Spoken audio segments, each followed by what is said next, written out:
Anatu si sosobare, Anatu si sosobare, Anatu si sosobare, Anatu si sosobare, Anatu si sosobare, Anatu si sosobare.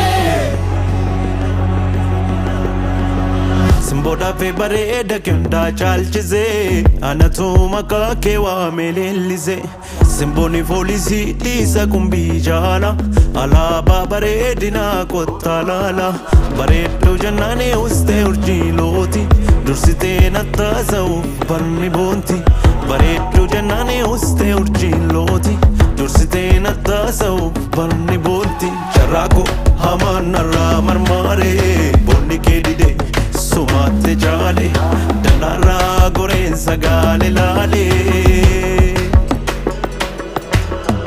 Anatu si sosobare, Anatu si sosobare, Anatu si sosobare, Anatu si sosobare, Anatu si sosobare, Anatu si sosobare.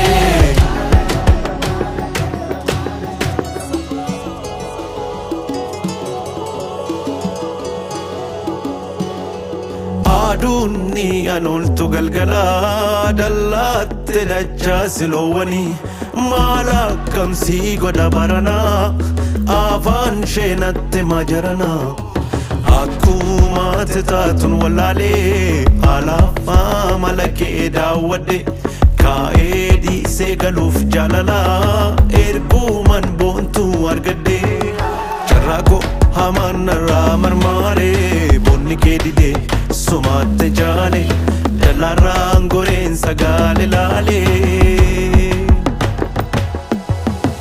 Anatu si sosobare, Anatu si sosobare, Anatu si sosobare,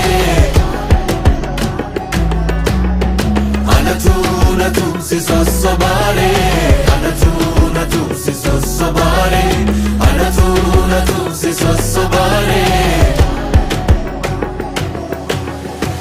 Adida babura murani karan dirreda wawara nama nata disini jadani wae ke hunda dagera kena mi dagina simbo rabbi si badase umera bareedu gurraatti simbirroo jaalala keef jechani kufeera.